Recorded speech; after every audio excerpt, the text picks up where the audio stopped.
Budget ಮಂಡನೆ ಮಾಡುವಂಥದ್ದು ಪ್ರತಿ ವರ್ಷದ ಪ್ರಕ್ರಿಯೆ ಅಲ್ಲ. ಇನ್ನು ಬಜೆಟು ಜಾರಿಗೆ ತರುವಂತಹ ಇದು ಇದೆಯಲ್ಲ, ಅದು ವಿಫಲ ಆಗಿದೆ. ಪೂರ್ತಿ ವಿಫಲ ಆಗಿ ಇವತ್ತು ಸಮಾಜದಲ್ಲಿ ಏನೇನು ನೀವು ಎಷ್ಟು ಬಜೆಟ್ ಹಾಕಿರ್ತೀರಿ ಅದು ಪೂರ್ಣ ಕೊಟ್ಟ ಕೊನೆಗೆ ತಲುಪೋದೇ ಇಲ್ಲ.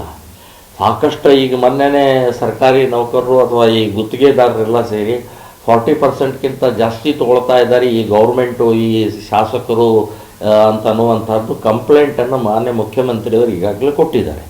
ಸೊ ಈ ಹಿನ್ನೆಲೆಯಲ್ಲಿ ಬಜೆಟ್ ನೀವು ನೀರಾವರಿ, ರಸ್ತೆ ಅಥವಾ ಇನ್ಯಾವುದೋ ರೈತರಿಗೆ, ಇನ್ಯಾವುದೋ ಕಾರ್ಮಿಕರಿಗೆ ಅದು ಇದು ಭಾಳ ದೊಡ್ಡ ಪ್ರಮಾಣದಲ್ಲಿ ಮೂಗಿಗೆ ತುಪ್ಪ ಹಚ್ಚುವಂಥ ವ್ಯವಸ್ಥಿತವಾಗಿ ಈ ಬಜೆಟಿನ ಪ್ರಕ್ರಿಯೆಯನ್ನು ಮಾಡ್ತೀರಿ ನೀವು.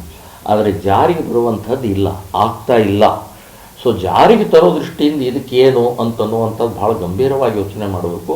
ಇನ್ನು ಗ್ಯಾರಂಟಿಗಳ ಮೂರ್ಖತನದ ಈ ಯೋಜನೆ ಇವತ್ತು ಭಾಳ ದೊಡ್ಡ ಪ್ರಮಾಣದಲ್ಲಿ ಖೋಟ ಆಗಿದೆ. ಅಲ್ಲಿ ಪೂರ್ತಿ ದುಡ್ಡೆಲ್ಲ ಖಾಲಿಯಾಗಿದೆ, ಸರ್ಕಾರದ ಖಜಾನೆ ಎಲ್ಲ ಖಾಲಿಯಾಗಿದೆ. ಇನ್ನು ಸರ್ಕಾರಕ್ಕೆ ಕಾರ್ಮಿಕರಿಗೆ ಅವರಿಗೆ ಸಂಬಳ ಕೊಡೋಕ್ಕೆ ದುಡ್ಡಿಲ್ಲ. ಇನ್ನು ಕಾಲೇಜ್ ಲೆಕ್ಚರರ್ಗೆ ದುಡ್ಡು ಕೊಡೋಕ್ಕೆ, ಸಂಬಳ ಕೊಡೋಕ್ಕೆ ನಿಮ್ಮ ಹತ್ರ ದುಡ್ಡಿಲ್ಲ. ಅವರು 5-6 ತಿಂಗಳಿಂದ ಪಾಪ ದುಡಿತಾ ಇದ್ದಾರೆ, ಅವರಿಗೆ ಮನೆಯಲ್ಲಿ ದುಡ್ಡಿಲ್ಲದೆ ಸಾಯ್ತಾ ಇದ್ದಾರೆ, ಆತ್ಮಹತ್ಯೆ ಮಾಡ್ಕೊಂಡಿದ್ದಾರೆ. ಸೊ ಇದೆಲ್ಲ ಸಂದರ್ಭದಲ್ಲಿ ಬಜೆಟ್ಟು ಜಾರಿಗೆ ತರೋದು ಹೇಗೆ? ಕೊಟ್ಟ ಕೊನೆಯವರೆಗೆ ನೀವು ಇಟ್ಟಂಥ ದುಡ್ಡು ಆ ಯೋಜನೆಗೆ, ಆ ವ್ಯಕ್ತಿಗೆ, ಇದಕ್ಕೆ ತಲುಪೋದ ಹೇಗೆ ಅಂತನ್ನೋದು ಗಂಭೀರವಾಗಿ ಯೋಚನೆ ಮಾಡಿ ಅಂತನ್ನುವಂಥದ್ದು ನಾನು ಏನು ಮಾಡ್ತಾ ಇದ್ದಾರೆ. ಇದರಿಂದ ಏನಿರ್ಬೋದು ಅಂತ ನೋಡಿ, ಡಿ.ಕೆ. ಶಿವಕುಮಾರ್ ಇತ್ತೀಚೆಗೆ ನಡೆ ಏನಿದೆ ಅವ್ರದ್ದು ಅದು ವೈಯಕ್ತಿಕ ಇರ್ಬೋದು.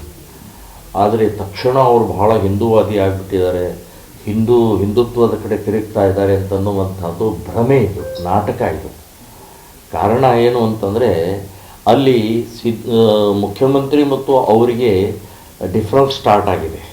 ಸೊ ಆ ಡಿಫರೆನ್ಸ್ ಹಿನ್ನೆಲೆಯಲ್ಲಿ ಬ್ಲ್ಯಾಕ್ ಮೇಲ್ ಮಾಡುವಂಥ ಒಂದು ಕುತಂತ್ರದಿಂದ ಹಿಂದೂ ಆಗುವಂಥ ಪ್ರಯತ್ನ, ಹಿಂದುತ್ವದ ವಿಚಾರಧಾರೆಯನ್ನು ಪ್ರಯತ್ನ ಮಾಡ್ತಾ ಇದ್ದಾರೆ. BJPಗೆ ಸೇರ್ತಾರೆ ಅಂತನ್ನುವ ನಾನು ಹೇಳ್ತೇನೆ, BJPಗೆ ಸೇರಿಸ್ಕೊಳ್ಬಾರ್ದು. ಈ ರೀತಿಯ ಅಧಿಕಾರಗೋಸ್ಕರ ಹಿಂದುತ್ವದ ನಾಟಕ ಆಡುವಂಥವ್ರು ಬಹಳ ಜನ ಇದ್ದಾರೆ. ಈ ರೀತಿ ರಾಹುಲ್ ಗಾಂಧಿನೂ ಬೇಕಾದಷ್ಟು ಜನ ಅಧಿಕಾರ ಸಲ ಈ ಬಟ್ಟೆ ಮೇಲೆ ಜನವರ ಹಾಕ್ಕೊಂಡು, ಹಣೆ ಮೇಲೆ ದೊಡ್ಡ ಕುಂಕುಮ ಹಚ್ಕೊಂಡು ಇವೆಲ್ಲ ನಾಟಕವನ್ನು ಮಾಡಿದ್ದಾರೆ, ಜನ ನೋಡಿದ್ದಾರೆ. ಕಾಂಗ್ರೆಸ್ಸಿನ ಈ ನಾಟಕ ನಡೆಯೋಲ್ಲ. ಹಿಂದೂ ಸಂಬಂಧಪಟ್ಟಾಗ ನೀವು ನಿಜವಾದ ನಿಮ್ಮಲ್ಲಿ ಕಳಕಳಿ ಇಲ್ಲ. ಟೆರರಿಸ್ಟ್ಗಳು, ಯಾರ ಬಾಂಬ್ ಬ್ಲಾಸ್ಟ್ ಮಾಡಿದಂಥವ್ರು ನೀವು ಬ್ರದರ್ಸ್, ಅವ್ರು ನಮ್ಮ ಬ್ರದರ್ಗಳಿದ್ದಾರೆ, ಅವ್ರು ನಮ್ಮ ಸಹೋದರರಿದ್ದಾರೆ, ಅವ್ರ ರಕ್ಷಣೆ ಮಾಡೋದು ನಮ್ಮ ಜವಾಬ್ದಾರಿ ಅಂತ ಹಳೇದು ಬೇಕಾದಷ್ಟು ಕಾಂಗ್ರೆಸ್ಸಿನ ಇತಿಹಾಸ ಹೇಳುತ್ತೆ. ಸೊ DCM ಕೂಡ ಇದೊಂದು ನಾಟಕ ಅಂತನ್ನುವಂಥದ್ದು ನಾನು ಹೇಳ್ತೇನೆ. ಇದನ್ನು ಯಾರೂ ಒಪ್ಪಬಾರದು, ಇದನ್ನು ಈ ಪಕ್ಷದವರು ಮೋಸ ಹೋಗಬಾರ್ದು ಅಂತನ್ನುವಂಥದ್ದು ನಾನು ಹೇಳ್ತೇನೆ. ಸರ್, ಈಗಾಗಲೇ ಗ್ಯಾರಂಟಿ